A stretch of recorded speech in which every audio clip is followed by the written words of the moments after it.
Havia um boato nos corredores das universidades militares, nos fóruns secretos da internet e até em pequenos círculos de analistas internacionais: o Brasil estaria desenvolvendo algo que nenhum outro país do hemisfério sul ousou sequer tentar. Um projeto tão ousado e silencioso que, quando descoberto, faria especialistas questionarem tudo o que acreditavam saber sobre capacidade militar brasileira.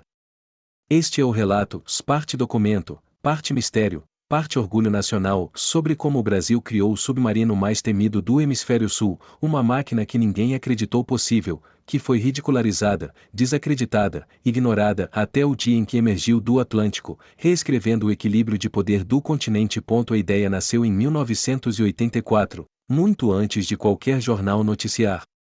Não nos grandes prédios militares de Brasília, mas dentro de uma pequena sala abafada no Centro Tecnológico da Marinha, no Rio de Janeiro.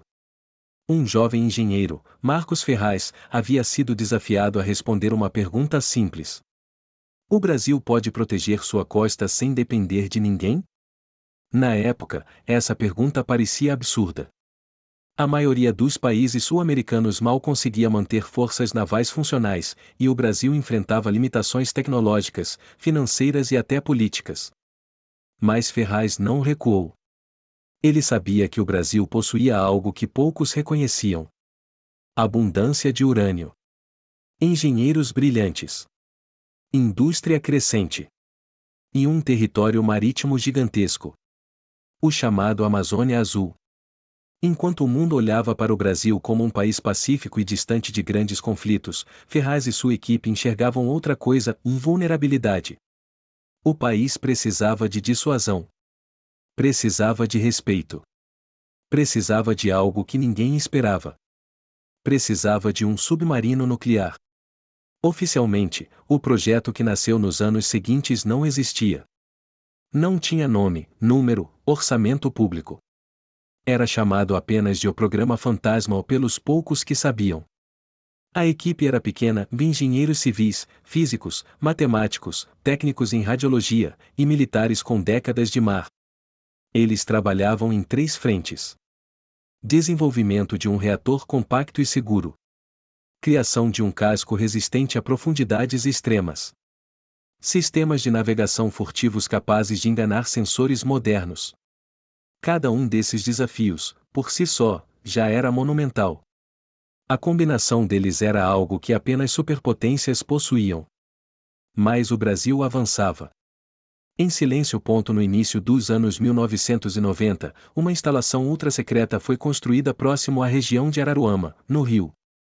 Oficialmente, era um centro de estudos experimentais. Na prática, ali estavam testando os primeiros protótipos do reator nuclear naval. Nenhum político sabia. Nenhum jornalista sabia. Poucos militares sabiam. A equipe trabalhou por anos aperfeiçoando um reator compacto e mais eficiente que qualquer outro modelo sul-americano. Em 1998, conseguiram algo inédito: um sistema estável que podia operar por mais de 20 anos sem recarga de combustível. Quando um relatório interno chegou às mãos de analistas estrangeiros que espionavam o Brasil, a reação foi unânime: impossível. E, ainda assim, estava acontecendo. Enquanto isso, no litoral paulista, outra equipe trabalhava em um novo tipo de aço naval. O metal precisava ser extremamente resistente, mas também flexível, capaz de suportar pressões titânicas ao mergulhar a centenas de metros.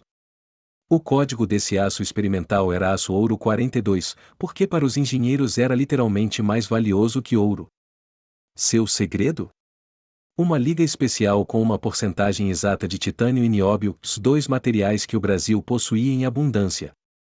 Com testes sucessivos, explosões controladas, afundamentos simulados e falhas catastróficas, eles chegaram ao resultado ideal. O submarino brasileiro poderia mergulhar mais fundo que qualquer outro no continente. E mais importante, ele seria quase impossível de detectar. O dia chegou em 2007. Às 23h47, nas águas escuras do litoral fluminense, o protótipo inicial, ainda com nome provisório de O Projeto X, foi lançado ao mar pela primeira vez. O reator ligou. Os motores vibraram. O casco silencioso deslizou pela água como se fosse parte do oceano.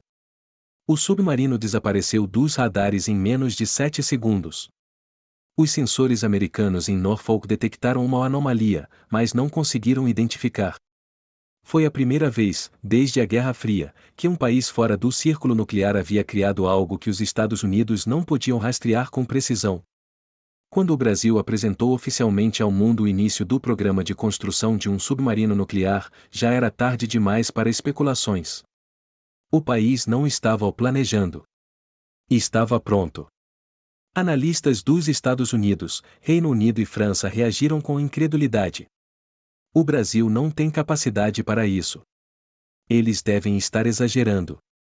É um golpe de publicidade. Mas enquanto os debates aconteciam, o submarino brasileiro já navegava em profundidade absoluta, cruzando correntes marítimas sem ser detectado. Agências internacionais tentaram mapear sua rota, mas falharam. Satélites tentaram captar assinaturas térmicas, mas o reator estava tão bem isolado que parecia o invisível. Foi então que um oficial americano, em relatório confidencial, escreveu: se esse submarino realmente for o que parece, então o Brasil acaba de alterar o equilíbrio naval do Hemisfério Sul. E ele estava certo. 3 anos depois, em 2010, veio o episódio que consolidou a reputação do submarino brasileiro. Durante um exercício militar conjunto entre Estados Unidos e Chile, equipamentos americanos detectaram algo estranho, um objeto grande, metálico, movendo-se silenciosamente na direção da frota. Os Estados Unidos acreditaram tratar-se de um submarino russo espiando o grupo. Entraram em alerta vermelho. Mas quando ativaram seus sensores de alta precisão, o objeto simplesmente desapareceu. Apenas um comandante chileno percebeu o que estava acontecendo e riu baixinho. É brasileiro. Esse evento nunca foi oficialmente reconhecido. Mas analistas sabem, e foi ali que os Estados Unidos finalmente acreditaram. Hoje, mesmo décadas após seu início, o projeto se tornou referência. Os motivos são claros. Marca de seleção mergulho profundo extremo. Marca de seleção reator silencioso e autônomo. Marca de seleção casco invisível a sonar. Marca de seleção navegação furtiva inédita. Marca de seleção tripulação reduzida e altamente treinada. Marca de seleção capacidade de desaparecer no Atlântico por meses. Marca de seleção projeto totalmente nacional. Nenhum país ao sul do Equador possui algo sequer parecido. E dizem que a próxima versão, já em desenvolvimento, será ainda mais silenciosa. Este submarino não é apenas uma máquina. Ele representa algo muito maior. A capacidade brasileira de inovar. A prova de que não somos subestimados. A coragem de enfrentar gigantes. A visão de um país que acredita em si. E o legado de engenheiros que trabalharam no anonimato. O mundo duvidou. Os especialistas riram. As potências ignoraram. Até o dia em que o submarino emergiu, silencioso, imponente, real. E naquele momento, o Brasil mudou para sempre o mapa militar do Hemisfério Sul.